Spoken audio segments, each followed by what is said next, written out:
আসসালামু আলাইকুম। আজকে হচ্ছে আমি যে টপিকটা নিয়ে আলোচনা করব সেটা হচ্ছে আমাদের নোডাল অ্যানালাইসিস। তো এইটা আমি হচ্ছে গত ক্লাসে আমি শিখিয়েছিলাম বেসিক বিষয় নিয়ে। তো গত ক্লাসে মোটামুটি সবাই দেখছি 4টা জমা দিয়েছে। তো আমি দেখলাম যে হচ্ছে আমি গতকালকে বলেছিলাম যে আমি হচ্ছে 10টা ম্যাথ হচ্ছে আমি করে দেব। তো আমি দেখলাম 10টা ম্যাথ করে দেওয়ার মতো এখানে কিছু নাই। এখানে জাস্ট যদি আমি দুইটা কঠিন ম্যাথ আমি সলভ করে দেই তাহলেই হচ্ছে সবাই সব পারবে। তো আমি এমন দুইটা ম্যাথ বাছাই করেছি, যেই দুইটা ম্যাথ যদি কেউ করতে পারে তাহলে সে যে কোনো কঠিন কঠিন প্রবলেম সলভ করতে পারবে ডিপেন্ডেন্ট সোর্সের ক্ষেত্রে, ঠিক আছে? তো এখন আমি এটা যখন আমি আলোচনা করব তখন আলোচনার শুরুতে আমি যেটা নিয়ে কথা বলবো সেটা হচ্ছে যে এই একটা সার্কিট, এই সার্কিটের ক্ষেত্রে আমাদের বের করতে বলেছে যে V1 V2 এবং V3 এই তিনটা পয়েন্টের হচ্ছে ভোল্টেজ কত হবে, নোড ভোল্টেজ কত। তো আমি গত ক্লাসে বুঝিয়েছি নোড মানে হচ্ছে একটা ইলেকট্রিক্যাল বিন্দু। ইলেকট্রিক্যাল বিন্দু বলতে আমরা বুঝিয়েছি যে এটা একটা কি হতে পারে, যতটুকু পর্যন্ত কোনো এলিমেন্ট থাকবে না ততটুকু পর্যন্ত সেটা একটা নোড। তাহলে আমরা যেহেতু করতেছি নোডাল অ্যানালাইসিস, তাহলে নোডাল অ্যানালাইসিস মানে কিছুই না, এটা জাস্ট মনে রাখতে হবে যে এখানে যেটা একটা বিন্দুতে এখানে কি হবে, একটা কেসিএল প্রয়োগ হবে। কেসিএল মানে হচ্ছে আগত কারেন্ট এবং নির্গত কারেন্টের এখানে একটা ব্যাপার স্যাপার আছে। আর 2 নম্বর হচ্ছে যে আমি যে কারেন্ট বের করব ওই কারেন্টটা থেকে আমি কি বের করব, আমি একটা আমার ওহমসের ল অনুযায়ী উপরে থাকবে হচ্ছে আমাদের বিভব পার্থক্য আর নিচে থাকবে হচ্ছে রেজিস্ট্যান্স। তো এই জিনিসটার মাধ্যমে আমরা হচ্ছে আগত কারেন্ট এবং নির্গত কারেন্ট থেকে আমাদের ওইখান থেকে যে উপরে যে V1 মাইনাস V2 অথবা V2 মাইনাস V3 এরকম থাকবে, সেখান থেকে আমরা ওই ইকুয়েশনের সাহায্যে আমরা কি করব, মানে ক্যালকুলেটর ইকুয়েশনের সাহায্যে আমরা কি করব সেটা সলভ করব আমরা, ঠিক আছে? তো এখন আমরা দেখি যে আমরা এখানে প্রথমে যেটা করব সেটা হচ্ছে যে এই পয়েন্টটাতে আমরা প্রথমে বলেছি যে কি করতে হবে, যে কোনো নোডে আমরা একটা কেসিএল অ্যাপ্লাই করতে হবে, তাই না? তাহলে কেসিএল এর ক্ষেত্রে আমরা দেখতে পাচ্ছি যে আমরা বলেছি যেই পয়েন্টটা ধরবো ওই পয়েন্টটাই হবে সর্বোচ্চ, বা ওই পয়েন্টটাই সবচেয়ে বেশি ভোল্টেজ ওইখানে প্রডিউস হবে। তার মানে এদিক থেকে কি হবে, কারেন্ট বেরিয়ে যাবে, এদিক থেকেও কি হচ্ছে আমাকে দেখতে হবে যে এখানে কয়টার সাথে কানেকশন এটা। তাহলে এটা দেখতে পাচ্ছি যে 1 2 3 4টা মনে হচ্ছে, আবার এইদিকেও আছে। তার মানে এটা যেহেতু নোড, তাই না? নোড মানে কি এই বিন্দু নোড, এটাও নোড, তাই না? তার মানে এখানে 1 2 3 4 5টা, তাহলে 5টা এখানে আমাদের কি আছে, কারেন্ট আগত বা নির্গত হচ্ছে। তাহলে এখন আমাদের প্রথমত দেখতে হবে যে আমি বলেছিলাম শুধুমাত্র আগত ছাড়া বাকি মানে আগত কারেন্ট ছাড়া বা আগত কারেন্ট সোর্স ছাড়া বাকি সবই নির্গত হবে, তাই না?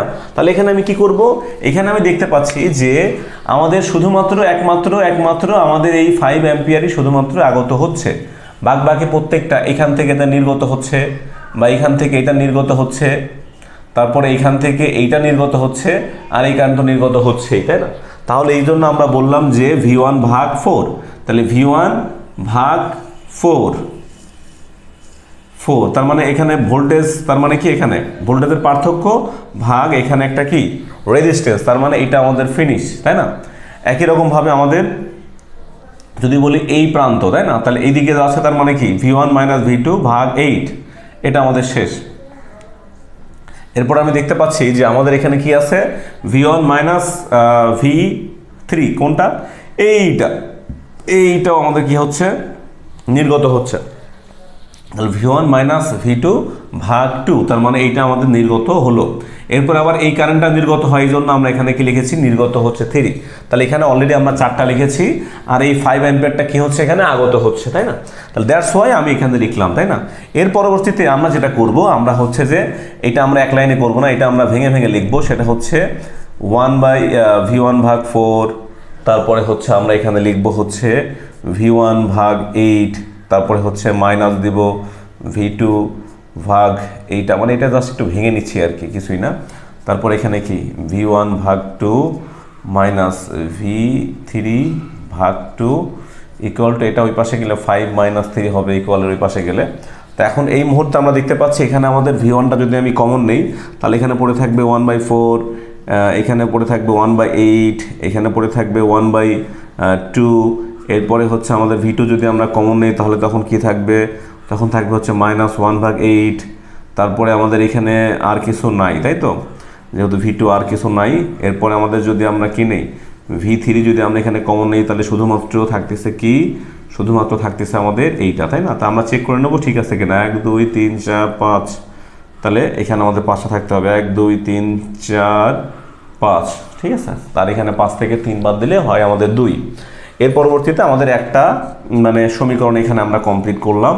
এখন অনুরূপভাবে আমরা যখন এটাতে যখন প্রয়োগ করব, এখন এটার সাথে সংশ্লিষ্ট কয়টা আছে? 3টা। এখানে কোনো কারেন্ট সোর্সের কোনো আগত নাই, তার মানে 3টা নির্গত। তার মানে এখানে কি আমি যদি ধরি যে এইটা যেটাকে ধরবো ওইটাই বড় হবে, তাই না? তাহলে এখানে কি হবে, আমি যদি এইটার সাপেক্ষে ধরি তার মানে কি হবে, এদিক থেকে কারেন্টটা যাবে। তার মানে এখানে আমি বলতে পারি এদিক থেকে গেলে কি V2 মাইনাস V1 ভাগ 8, যেহেতু আমি এটা ধরেছি। একই রকম এখানে কি হচ্ছে, এইদিকে হচ্ছে গ্রাউন্ডিং, তাহলে V2 মাইনাস 0 ভাগ 2, 0 দেওয়া যায় কথা, না দেওয়া সেম কথা। এরপরে V2 মাইনাস V3 ভাগ 4, এটাও করলাম ইকুয়াল টু, এখানে কোনো যেহেতু আগত না এই জন্য 0। এখন অনুরূপভাবে আমরা এখানেও আমরা যে কাজটা করতে পারি সেটা হচ্ছে একটু ভেঙে ভেঙে লিখবো আমরা, ঠিক আছে? এইভাবে আমরা করব না, আমরা সুন্দর করে এখানে আমরা ওই V2 ভাগ 8 মাইনাস V1 ভাগ 8, তারপরে হচ্ছে V2 ভাগ 2 প্লাস এখানে কি V2 ভাগ 4 মাইনাস V3 ভাগ 4 ইকুয়াল টু 0। এইভাবে আমরা একটু ভেঙে নিব, তাই না? তারপরে আমাদের এখানে V1 কমন দিলে আমাদের যা থাকতেছে মাইনাস 1/8, তারপরে আর তো থাকে না, তাই না? আর কোন এখানে এরপরে আমাদের কি V2 যদি আমরা এখানে কমন নিই তাহলে থাকতেছে 1/8, এই যে 1/8, তারপরে থাকছে হচ্ছে আমাদের 1/2, তারপরে থাকছে হচ্ছে আমাদের 1/4। এরপরে আমাদের V3 যদি নেই তো শুধুমাত্র থাকতেছে এইটা, মানে মাইনাস 1/4। এই জিনিসটা আবার এখান থেকেও নেওয়া যায়, কিন্তু এখান থেকে একবারে করলে ভুল হওয়ার সম্ভাবনা থাকে, তো সবাই একটু ভেঙে ভেঙে করলে ভালো হয়। এরপরে হচ্ছে আমাদের এখানে যখন আমরা 3 নম্বর নোডে যখন দেখব, এখন 3 নম্বর নোডে আমরা যখন দেখব তখন আমাদের কি হচ্ছে, এখানে একটা বিষয় আছে। এটা হচ্ছে আমি যখন এদিকে কল্পনা করব তখন আমাকে অবশ্যই কেভিএল এর একটা কনসেপ্টে এখানে নিয়ে আসতে হবে। তো আমরা সবসময় কেভিএল এ কি করেছি, আমরা সবসময় ভোল্টেজটা পরের প্রান্ত নিয়েছি, তাই না? আমরা সবসময় কি পরের প্রান্ত। এখন যখন আমরা নিব তখন দেখতে পাচ্ছি এখান থেকে যখন এদিকে যাচ্ছে তখন কি হচ্ছে, তখন আমাদের আমি যখন এটাকে ধরছি সর্বোচ্চ বড়, তাই না? তাহলে V2, তারপরে আমাদের এর পরের প্রান্ত কি -12, তার মানে এই জন্য আমরা কি করেছি এখানে -12 লিখেছি আমরা। তাহলে V3 -12, তারপরে এখানে 0তে আসতেছে, এই জন্য আমরা এইভাবে লিখছি। তার মানে যেহেতু যেটাকে ধরবো এটাই যেহেতু বড়, তার মানে ওই দিক থেকে যেহেতু আমাদের কারেন্টটা ফ্লো হচ্ছে এবং আমাদের এখানে ভোল্টেজ সোর্স থাকার কারণে আমরা সবসময় কোন প্রান্ত নেব, আমরা পরের প্রান্ত নেব কেভিএল এর শর্ত অনুযায়ী, ঠিক আছে? ঢুকলে প্লাস বেরোলে মাইনাস। তাহলে এই জন্য আমরা এখানে কি নিলাম, এখানে আমরা হচ্ছে V3 মাইনাস এখানে 12 মাইনাস 0, এইখানে আমরা এটা করলাম, ঠিক আছে?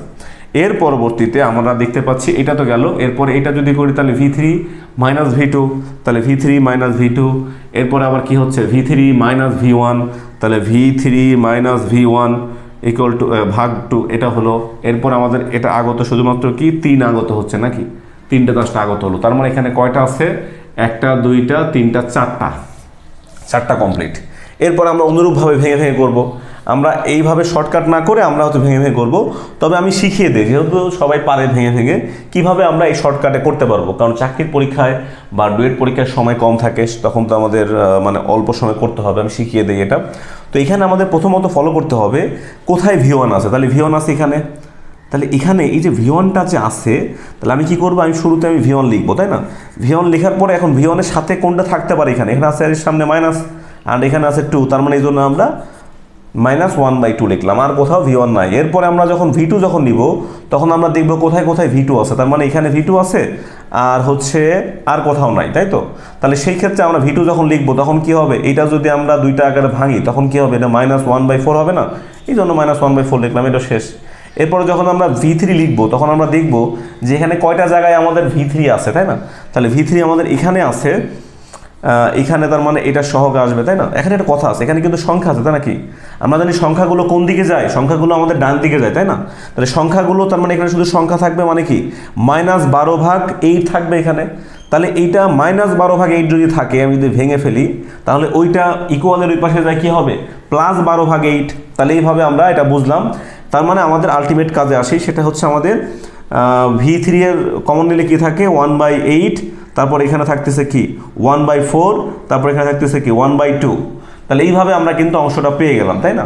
এর পরবর্তীতে আমরা যখন আমরা ইয়ে নিয়ে কাজ করব, এটা তো আমাদের এইটা গেল, তাই না? এরপরে যখন আমাদের 1 2 3 যখন আমরা ইকুয়েশন দাঁড় করিয়ে ফেললাম তখন আমরা কি করব, সায়েন্টিফিক ক্যালকুলেটরে হচ্ছে আমরা সলভ ফাংশনে যাব। সলভ ফাংশনের ঠিক আগের মতোই আমরা যখন আননোন দেখেছি দুইটা, আর ঠিক আমরা ক্যালকুলেটরে দেখবো এখানে কি আছে, an x, তারপরে bn, এখানে y plus cn y cn z equal to আমাদের এখানে dn, এরকম কিছু একটা আসবে। তো ওই ইকুয়েশনে গিয়ে আমরা তিনটা মান এখানে আননোন, আমাদের কয়টা মান, তিনটা মান। তো তিনটা মানের ক্ষেত্রে তখন আমরা সুন্দর করে এটা বসিয়ে দেবো এটা। আর আমরা সাধারণত এইগুলো বসাবো কিভাবে, এইগুলো আমরা ক্যালকুলেটরে বসাবো হচ্ছে 4 ইনভার্স প্লাস 8 ইনভার্স প্লাস এইটা লিখে তারপর আমরা ইকুয়াল চাপ দেবো। একই রকম এটাও সেম কাজ করব। আবার এখানে আমরা কি করব, এখানে আমরা হচ্ছে 3 লিখবো, 3 লেখার পরে প্লাস দেবো, প্লাস দিয়ে ব্র্যাকেটে লিখবো 12 ভাগ 8, এইভাবে লিখবো আমরা, ঠিক আছে। এইভাবে লিখে আমরা যখন আমরা তিনটে ইকুয়েশন দাঁড় করাবো তখন দেখবো v1 আসবে 10, v2 আসবে হচ্ছে 4.93, আর v3 এর মান আসবে হচ্ছে আমাদের কত, 12.26 বা 12.26, ঠিক আছে। তাহলে আমরা একটা বিষয় আমরা খেয়াল করি, যে সেটা হচ্ছে যে এই টাইপের, মানে এটা ছিল সবচেয়ে ডিফিকাল্ট, এইটা তো আমি বুঝিয়ে ফেললাম। তো এই রকম যদি কেউ যদি এটা বুঝে থাকে তাহলে তার কাছে সবই সহজ। এখন আমি একটু ভেঙে শিখিয়ে দিই, সেটা হচ্ছে আমরা তো এখানে v1 v2 v3 এর মান পেলাম, তাই না। এখন যদি আমাকে বলা হয় যে এইখানে একটা কারেন্ট বের করে দেখাও, কারেন্টটা যদি আমাদের প্রশ্নে বলে যে এই দিক থেকে একটা কারেন্ট বের করে দাও, তার মানে যদি আমাকে বলে এখানে i8 বের করে দেখাও, তখন আমরা কি করব, তখন আমাদের দেখতে হবে, আমরা বলেছি যেহেতু এটাই বড়, তাই না, এটাই বড়, তার মানে তখন আমরা শুধুমাত্র এই কারেন্টটা নেব, তাই না। এই কারেন্টটা নিলে তখন কি হবে, তখন আমাদের v3 -12 ভাগ এইটা আসবে, তাই না। তো ওই ক্ষেত্রে আমরা v3 এর মান কত পেলাম, এখানে v3 এর মান পেলাম হচ্ছে 12.26 বা 12.26, আর এখানে হচ্ছে আমাদের কি 12 ভাগ 8, এইভাবে করলে আমরা একটা উত্তর পেয়ে যাব। একই রকমভাবে যদি আমাকে বলা হয় যে এইটা হচ্ছে আমাদের এই দিকে কারেন্ট না, এটা কারেন্টটা এই দিক থেকে যাচ্ছে, তখন আমরা নিব এইভাবেই নিব, আমরা নিব এইভাবেই। কিন্তু যখন দেখবো আমাদের মানটা কি আসতেছে, যে এরকম আসবে না, যেহেতু অপোজিট দিকে বলেছে, তখন আমরা এই জন্য কষ্ট করে এখানে কি নেবো, একটা মাইনাস চিহ্ন নেবো। কারণ কি, আমরা জানি যে কারেন্টটা আমি এই দিক থেকে এদিকে যাচ্ছে, তাহলে যেহেতু এই দিক থেকে এদিকে যাওয়ার কথা, কিন্তু আমাদের প্রশ্নে বলা আছে উপরের দিকে, এই জন্য কারেন্টের দিকটা উল্টা দিক হওয়ার জন্য আমরা মাইনাস নিয়ে তারপরে আমরা ম্যাথটা সলভ করব। অনুরূপভাবে যদি বলা হয় আমাকে এই দিকে যদি বলা হয় আমাকে যে i4 এর এটা বের করো, তাই না। এখন আমি চাইলে এই পয়েন্ট ধরেও করতে পারি কারেন্ট, এই পয়েন্ট ধরেও করতে পারি, যেটা আমার ইজি হয়। আমি ধরলাম যে আমি যাই ধরি না কেন, আমাকে পরবর্তীতে এই রকম আঙ্গিকে আমাদের নিয়ে আসতে হবে। তো আমি কিভাবে করতে পারি, তা আমি দেখি এখানে আমার বের করতে হবে i4 এর মধ্যে, তাহলে আমি ধরলাম এইটাকে বড় ধরলাম, তাহলে আমাদের এখানে যেটা করতে পারি v3 - v2 ভাগ 4, তাহলে এখানে দেখতে পাচ্ছি যে v3 এর মান হচ্ছে 12 আর এটার মান হচ্ছে এইটা, তাহলে 12 পয়েন্ট সামথিং ভাগ এখানে ধরলাম 5 আর নিচে হচ্ছে 4। পজিটিভ মান যেহেতু তার মানে সেই দিকে যাবে, আর যদি সেটা নেগেটিভ মান হতো তার মানে সেটা উল্টা দিকে যেত। তার মানে এখান থেকে আমরা এটা বুঝলাম যে এইভাবে আমাদের যে কোনো কারেন্ট, যে কোনো ব্রাঞ্চের কারেন্টও বের করা যায়। তো আশা করি আমরা এই টাইপের ম্যাথ যেভাবে ঘোরায় দিক পেঁচায় দিক পারা যাবে, যদি কেউ এই ম্যাথটা করে থাকে বা বুঝে থাকে। তার মানে আমরা সুপার নোট বাদে যে কোনো জেনারেল কনসেপ্টে আমরা এইভাবে ম্যাথ করলে আমাদের ম্যাথটা মিলে যাবে, ঠিক আছে। এরপরে আমরা যে ম্যাথটা দেখাবো সেটা সুপার নোডের ম্যাথ। তো সুপার নোডের ম্যাথের ক্ষেত্রে আমাকে প্রথমে ফলো রাখতে হবে যে বাকি যেগুলো ম্যাথ দেখলাম ওই ম্যাথগুলোর ভোল্টেজ সোর্স যদি থাকে, যেমন এখানে একটা ভোল্টেজ সোর্স ছিল, ওই ভোল্টেজ সোর্সের মানে এখানে সাপোজ আমাদের কি ছিল, এখানে আমি একটু আগে দেখলাম যে এখানে আমাদের একটা রেজিস্ট্যান্স ছিল, এখানে আমাদের একটা মানে ভোল্টেজ সোর্স ছিল, তারপরে আমাদের গ্রাউন্ড ছিল, তাই না, এরকম ছিল, এখানে v3 ছিল, তাই না। তো এইরকম কনসেপ্ট যখন ছিল তখন আমাদের কিন্তু একটা রেজিস্ট্যান্স কিন্তু এখানে একটা ছিল, তাই না। তো রেজিস্ট্যান্স ছিল, আমরা তখন কি করতাম, সিম্পলি হিসাবে এখানে i = কি করেছি, v3 - v তারপরে 0 ভাগ এখানে 8। কিন্তু যদি আমাদের এখানে এটা না থাকে তাহলে আমরা দেখতে পাচ্ছি এখানে রেজিস্ট্যান্সের কোনো মান নেই, মানে 0, তাহলে আলটিমেটলি এখানে ইনফিনিটি পরিমাণ কারেন্ট ফ্লো হবে। এটাই তো সমস্যা। তো এইটা যে আমরা সলভ করব, এই সলভ করার মেথডের নামই হচ্ছে সুপার নোড, ঠিক আছে। আলহামদুলিল্লাহ, বিষয়টা বুঝতে পারছি। তার মানে এখানে আমরা যেটা বুঝলাম সেটা হচ্ছে যে আমাদের যেটা বিষয় সেটা হচ্ছে কি সুপার নোড। ভালো করে বুঝি, তার মানে এই কনসেপ্টটার নাম হচ্ছে কি সুপার নোড। তার মানে যেহেতু ওই অংশটা মানে এই অংশটাতে কোনো রেজিস্ট্যান্স থাকবে না। রেজিস্ট্যান্স যদি না থাকে তার মানে ওই অংশটাকে আমাকে ভিন্ন একটা রুলসে অ্যাপ্লাই করতে হবে এবং ওই অংশটাতে আমি আলটিমেটলি আমি কিন্তু আয়ের মান বের করতে পারবো না। আমি যেহেতু আয়ের মান বের করতে পারবো না সেহেতু আমাদের এখানে একটা মানে ওই ব্রাঞ্চটার থিম হবে ভিন্ন। এখন কি দেখে কিভাবে হবে, তার মানে আলটিমেটলি যেমন আমাদের এখানে একটা ম্যাথ আছে, সেই ম্যাথটা হচ্ছে এই রকম। এখানে আছে 10 ভোল্ট আর এখানে হচ্ছে 1, এটা হচ্ছে আমাদের 3, তাই তো। আমি সুপার নোডের সবচেয়ে একটা ডিফিকাল্ট একটা ম্যাথ আমি ধরেছি, যেন এইটা বুঝতে পারলে সে সব রকম সুপার নোড সে পারবে। তো এখানে আমাদের যেহেতু এটা বলা আছে, তো আমরা এখন এই ক্ষেত্রে এই সকল ম্যাথে যেহেতু আমরা এখানে কোনো কারেন্ট বের করতে পারি না, কারণ আলটিমেটলি আমাদের উদ্দেশ্য কি, আমাদের উদ্দেশ্য হচ্ছে কারেন্ট বের করা। কারেন্ট বের করা বলতে কি, আমাদের আগত নির্গত কারেন্ট সম্পর্কে জানা।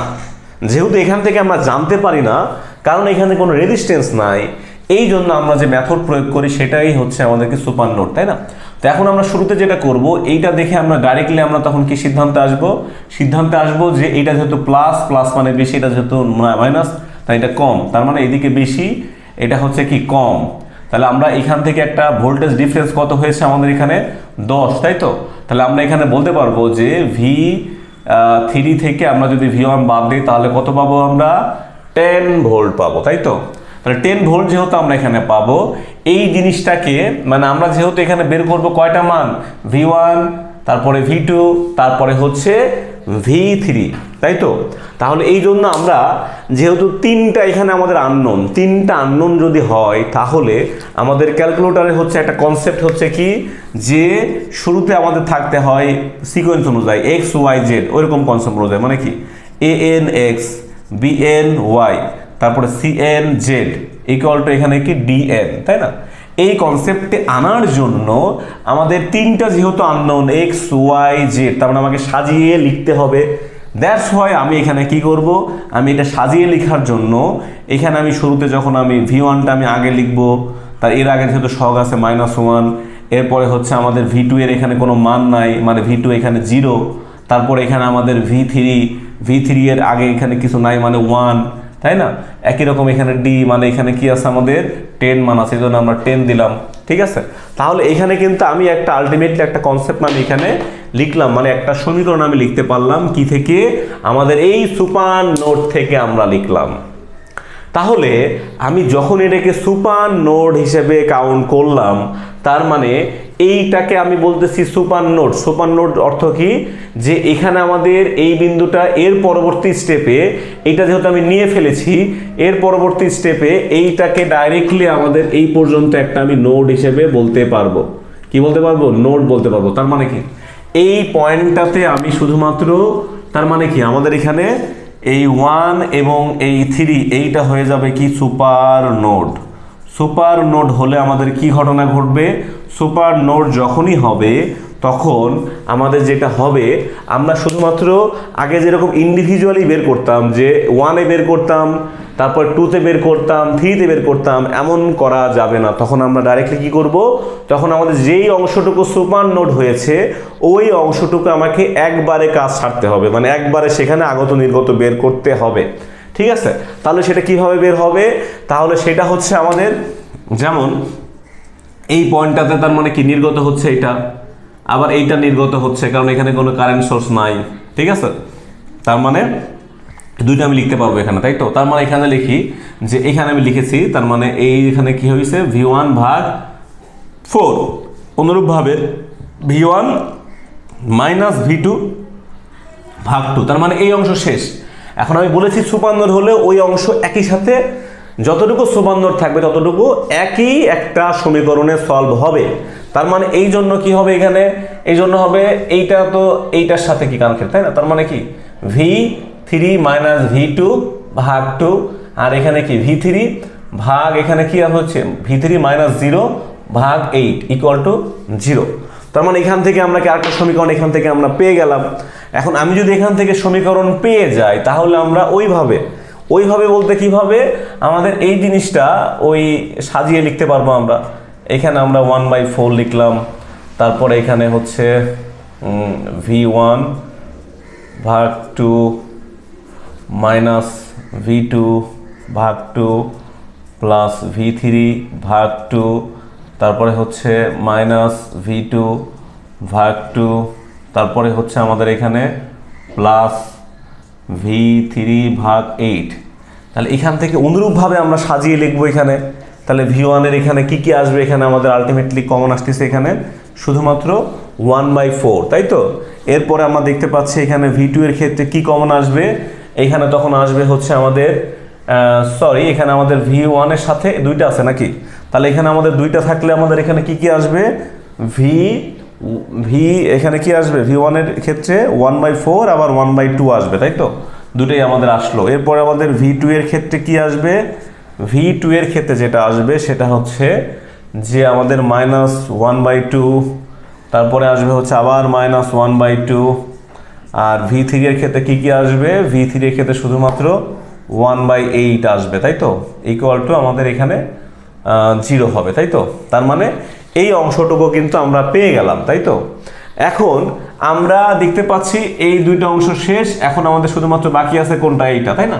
তাহলে এইটা যেহেতু বাকি আছে, তাহলে এখন বলবো যে কি নোড টুতে তাহলে কি অ্যাপ্লাই হবে, তাহলে নোড টুতে অনুরূপভাবে এখানে কি এই অংশটাতে 1টা 2টা 3টা, তার মানে যেহেতু এখানে আগত হচ্ছে 5, এই 5টাকে আমি এই পাশে লিখলাম, আর এখানে নির্গত হচ্ছে কি ভি টু ভাগ ভি টু মাইনাস, যেহেতু এদিক থেকে কমন হবে, তাহলে V two minus V one ভাগ টু, তারপরে V two minus V three ভাগ টু ইকুয়াল টু এখানে কত হচ্ছে 5। তার মানে এখানে অনুরূপভাবে আমি সাজিয়ে লিখতে পারবো, কি সাজিয়ে লিখতে পারবো আমি এখানে লিখতে পারবো হচ্ছে আমাদের যে ভি ওয়ানটাকে আমি অনুরূপভাবে লিখলাম, মানে এটাকে সাজিয়ে একটু ভেঙে লেখা যায়, ভি টু ভাগ টু মাইনাস ভি ওয়ান ভাগ টু, তারপরে এখানে কি ভি টু ভাগ টু,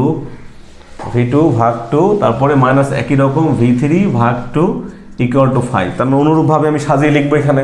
তাহলে ভি ওয়ান এখানে আসতেছে আমাদের 1/2, আর কিছু আছে না, ভি ওয়ানের এখানে আর নাই। তারপরে ভি টু এর ক্ষেত্রে আমাদের আসতেছে কি 1/2, আর এখানে আসতেছে কি 1/2, আর ভি থ্রি এর ক্ষেত্রে আসতেছে কি -1/2 ইকুয়াল টু 5। তার মানে এখানে আমি 3টা সমীকরণ পেয়ে যাচ্ছি, 1টা 2টা 3টা।